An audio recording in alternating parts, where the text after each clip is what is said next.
Hello there. Welcome back to part 3 of our Ascend to Celestia developer guide. In our last video, we built the mathematical brain for our progression system. Today, we are giving that brain a body. Because this next system is the core technical secret of our entire game mode, we are dedicating this entire video to it. We are going to build the dynamic tower spawning system. This is the engine illusion that allows players to climb infinitely without destroying the device's memory or breaking the game's physical skybox limits. In this section, we will cover the logic for spawning new tower sections and immediately despawning the old ones. The secret, modulo 5 inches reset, which safely teleports the player back to ground level without them ever noticing.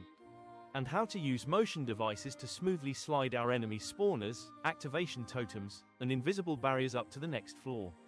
This is where the real developer magic happens. Let's open up our data structures and get started.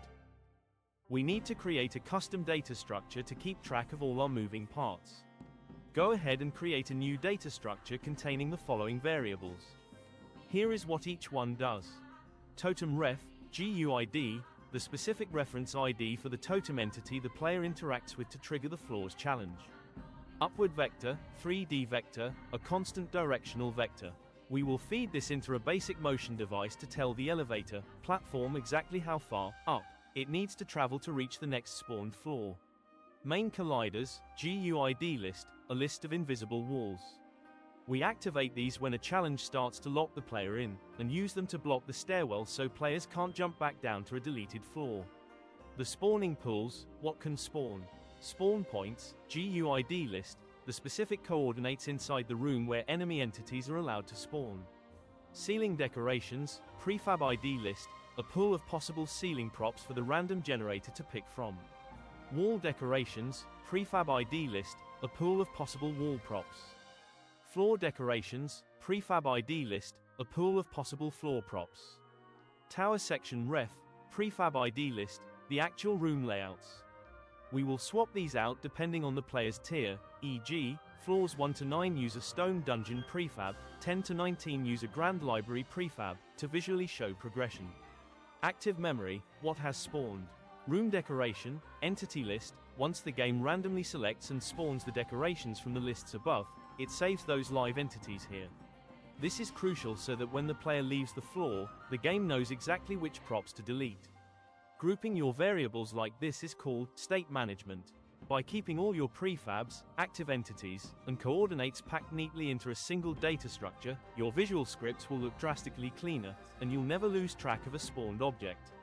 Once you have created this data structure, you will want to add it as a custom variable directly onto your stage entity. By storing this master list on the overarching stage, rather than on the player or the individual room prefabs, it acts as a centralized database for your level. This makes it incredibly easy to reference globally from any node graph, ensuring the system always knows exactly where to look to track the current active assets and, most importantly, exactly what needs to be deleted when it is time to clean up the floor below. The dynamic spawning node graph. Oh my God!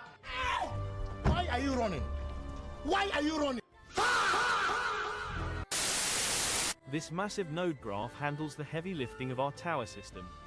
It calculates where to place the next room, what that room should look like, when to trigger the final boss arena, and how to clean up the garbage left behind. Let's break this down section by section. When the system gets the signal to spawn a new tower section, it executes a sequence to build the room right above the player. Calculating the position, the graph takes the current stage's location and adds our upward vector variable to it. This pinpoints the exact 3D coordinates in the sky where the new floor needs to appear. The decoration signal, before spawning the physical room, it fires a spawn deco signal. We will build this out later, but this tells the game to start generating random props for the incoming room. Creating the prefab, using the calculated location and a chosen prefab ID, the create prefab node spawns the physical room.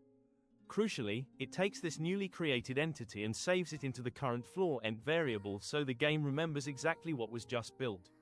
If you build a 30-floor tower out of the exact same stone bricks, players will get bored. This composite node changes the visual theme based on the player's progress. First, adding for the next floor. It takes the current floor and adds one to it, since we are prepping the room the player is about to enter. Then, the threshold checks. it runs the number through a series of less than or equal to checks. If the floor is 10 or below, floors 1 to 9, it pulls prefab ID 0 from our list. If the floor is 20 or below, floors 10 to 19, it pulls prefab ID 1. If the floor is 30 or below, floors 20 to 29, it pulls prefab ID 2. Lastly, setting the blueprint, it saves the selected ID into the tower section ID variable, passing it back to the core spawning engine so it knows which room to build. What happens when the player reaches the absolute top of the tower? We don't want to spawn a normal room, we want an epic finale. The floor 30 check, the graph checks if the incoming floor number equals exactly 30. The grand teleport, if true, the script abandons the normal upward spawning logic. Instead, it targets a specific, pre-built arena hidden somewhere in your level, using its GUID, and uses teleport player, classic mode, to send the player there. Setting the mood, it immediately destroys the old tower room below them and uses a set environment configuration node to change the skybox and weather, perfect for a dramatic final boss fight. Every time the player triggers the calculate enemy level signal, meaning they have safely entered the new floor, this section acts as the cleanup crew to save memory and prevent game-breaking height glitches. The modulo operation, the ground reset. The graph uses a mathematical trick called modulo, %5. This checks if the current floor is perfectly divisible by 5, floors 5, 10, 15, etc. If it is, the system runs its secret teleport trick, moving the player and the active room back down to the ground to avoid hitting the engine's sky limit. The safety bypass, logical OR, the graph checks if it is floor 1 OR and modulo 5 reset floor.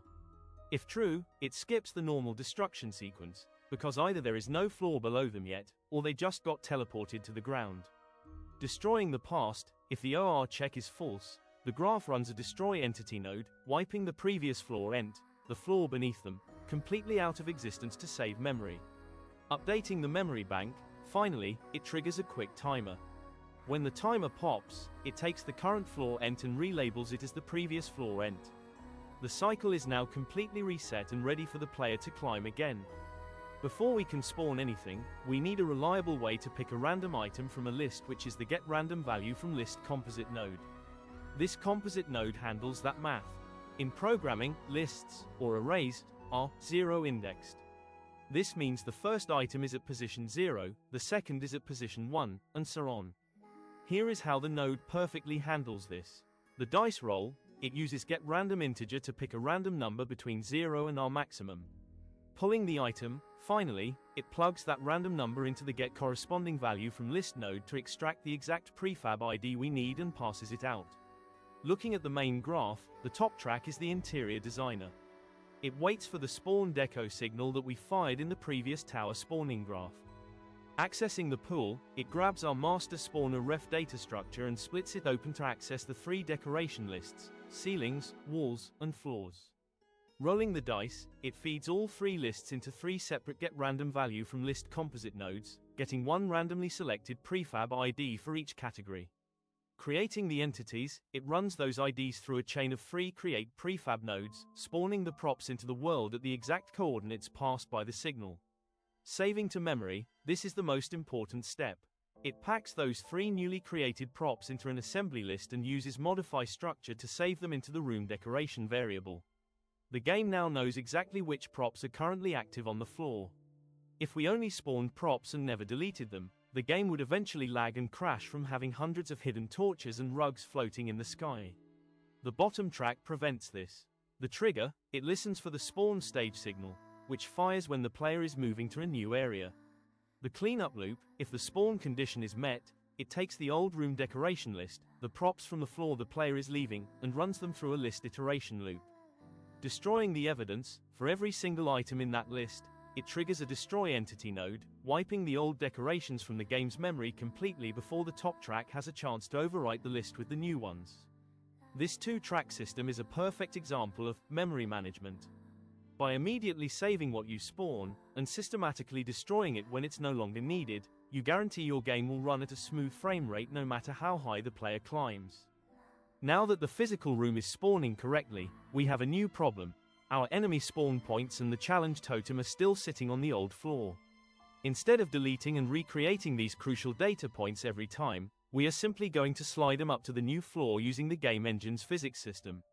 Before scripting this, you must ensure that your totem and all spawn point entities have a basic motion device component attached to them in the engine editor.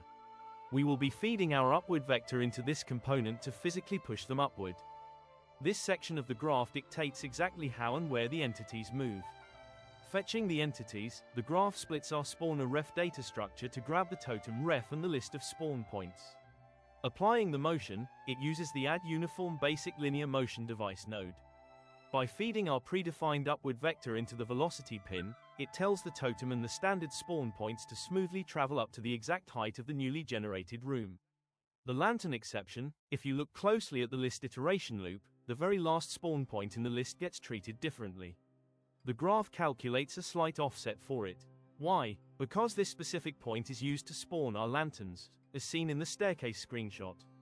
These lanterns are placed along the stairs to give the player a speed boost as they climb, so they need a highly specific trajectory.